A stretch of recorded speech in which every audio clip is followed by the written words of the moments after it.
ಈ ಕಾಲದಲ್ಲಿ ಮಕ್ಕಳ ಸಾಹಿತ್ಯ ಬರೆಯುವಂಥ ಸಂದರ್ಭ ಒಳಗಡೆ ನಾವು ಏನು ನೆನಪಿಟ್ಕೋಬೇಕಂದ್ರೆ ಭಾಳ ದೊಡ್ಡದಂತಹ ಅಕ್ಷರಗಳನ್ನು ಮೂಡಿಸಬೇಕು ಮತ್ತು ಪ್ರತಿ ಪುಟಕ್ಕೂ ಬಹಳ ಸುಂದರವಾದ ಚಿತ್ರಗಳಿರಬೇಕು.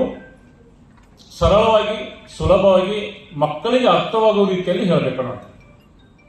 ಸಾಹಿತ್ಯ ಅಂದ್ರೆ ಏನಂದ್ರೆ ಕೆಲವು ಹೇಳ್ತಾರೆ ಸಾಹಿತ್ಯ ನಮ್ಮ ಕವಿತೆ ಅರ್ಥವಾಗಿಬಿಟ್ರೆ ಕವಿತೆ ಸತ್ತು ಹೋಗುತ್ತೆ. ತಪ್ಪ.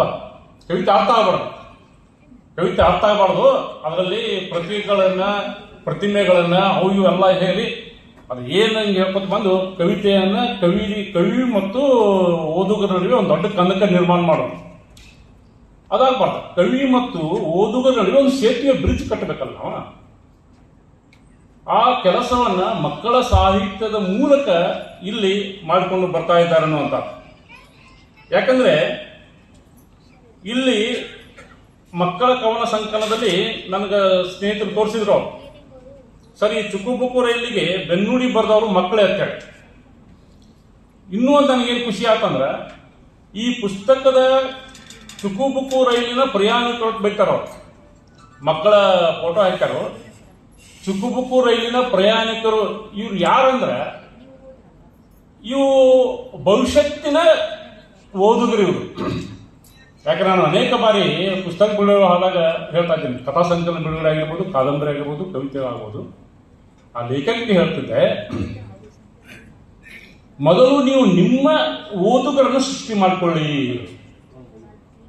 ನೀವು ನಾನು ಪುಸ್ತಕ ಮಾರಾಟ ಆಗಲಿಲ್ಲರಿ, ಪುಸ್ತಕ ಯಾರು ಕೊಂಡ್ಕೊಳ್ಳಿಲ್ಲ, ಪುಸ್ತಕ ಯಾರು ಕೇಳ್ತಾ ಇಲ್ಲ, ಪುಸ್ತಕ ವಿಮರ್ಶೆ ಬರೀತಾ ಇಲ್ಲ, ಪುಸ್ತಕ ನಮ್ದು ಎಲ್ಲಿ ಪ್ರಚಾರ ಆಗೋದಿಲ್ಲ ಸರ್ ಅಂತೇಳಿ ನೀವು 300 ಪುಸ್ತಕ ಒಂದು ಬಾಕ್ಸ್ ಅನ್ನು ಲೈಬ್ರರಿ ಕಟ್ಟಿಡುದು, ಮತ್ತೊಂದು ಕೆಲವು ಪುಸ್ತಕಗಳನ್ನ ಟ್ರೆಜರೊಳಗೆ ಇಟ್ಟುಬಿಡುದು, ಪ್ರದರ್ಶನಕ್ಕೆ ಇಡುದು. ಕಣಿಯವ್ರು ಹೇಳ್ತಾರ, ಬರೀತಾರ ಪುಸ್ತಕಗಳು ಹೇಳ್ತಾವತ್ತ ನನ್ನನ್ನು ಕಪಾಟಿನಲ್ಲಿ ಭದ್ರವಾಗಿ ಇಡಬೇಡಿ, ಹೊರಗೆ ಬಿಡಿರತ್ತೆ. ನನ್ನ ಕಪಾಟಿನಾಗ ಭದ್ರವಾಗಿ ಇಡಬೇಡ್ರಿ, ಹೊರಗೆ ಬಿಡ್ರಿ, ಫ್ರೀ ಬಿಡ್ರಿ, ನನಗೆ ಹೊರಗೆ ಕಳ್ಸ್ರಂತಾವ.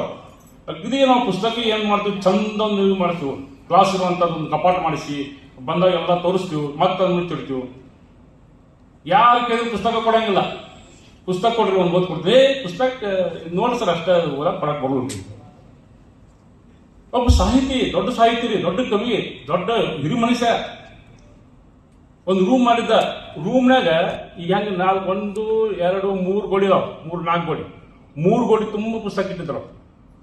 3 ಗೋಡಿ ತುಂಬ ಪುಸ್ತಕ ಇದ್ದು ಒಬ್ಬರೇ ಇರ್ತದ ಮನುಷ್ಯ.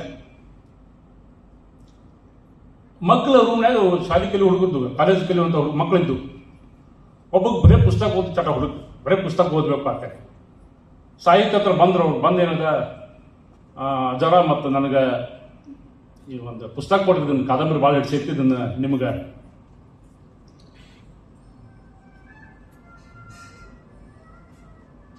ಸರ್ ಒಂದು ನಿಮಿಷ,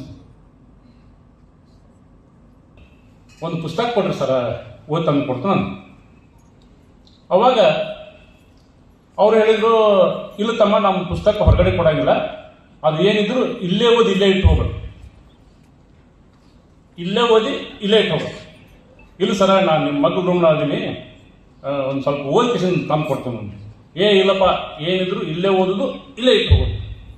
ಭಾಳ ರಿಕ್ವೆಸ್ಟ್ ಮಾಡ್ಕೊಂಡು ನಾವು ಒಂದು ಅರ್ಧ ತಾಸು ತಂದು ಕೊಡ್ದು ಸರ್, ಪಾಟ್ನಿ ಎಲ್ಲೂ ಬೇರೆ ಏನಾದ್ರು ಬೇರೆ ಪುಸ್ತಕ ನಿಮ್ಗೆ ಕಾದಂಬರಿ ಓದಿ ತಂದು ಕೊಡ್ತಾನೆ ಅಂತ. ಇಲ್ಲಪ್ಪ, ನಮ್ಗೆ ಹೊರಗಡೆ ಕೊಡಂಗಿಲ್ಲ, ಇಲ್ಲೇ ಓದೋದು ಇಲ್ಲೇ ಇಟ್ಟು ಹೋಗೋದು. ಅವಾಗ ಸರಿ ಅಂತ ಹೇಳಿ ಅವ್ನು ಹುಡುಗ ಏನು ಮಾಡ್ದ, ಅಲ್ಲೇ ಓದಿ ಅಲ್ಲೇ ಇಟ್ಟ ಪಾದ. ಇವನು ರೂಮಿಗೆ ಬಂದ ಹಿರಿಯ ಸಾಹಿತಿಗಳು, ತಮ್ಮ ಅದೇನಪ್ಪ, ಅದಿಲ್ಲ ಸರ್, ಏನು ಹೇಳಿ ಸರ್. ಇಲ್ಲ, ನನಗೊಂದು ಕಸಬಾಗಿ ಬೇಕಾಗಿತ್ತು, ನನ್ನ ಕಸಬಾಗಿನ ಸಿಗುವ ಅಂತ ಹೇಳಿ. ಅವಾಗ ಹುಡುಗ ಹೇಳಿದ, ಸರ್ ನಾವು ಕಸಬಾಗಿ ಹೊರಗೆ ಕೊಡಂಗಿಲ್ಲ, ನೀವು ಏನಿದ್ರು ಇಲ್ಲೇ ಹುಡುಗಿ ಇಲ್ಲೇ ಇಟ್ಟು ಹೋಗೋದು. ಪರಿಸ್ಥಿತಿ ಹಿಂಗೆ ಬರ್ತಾವ.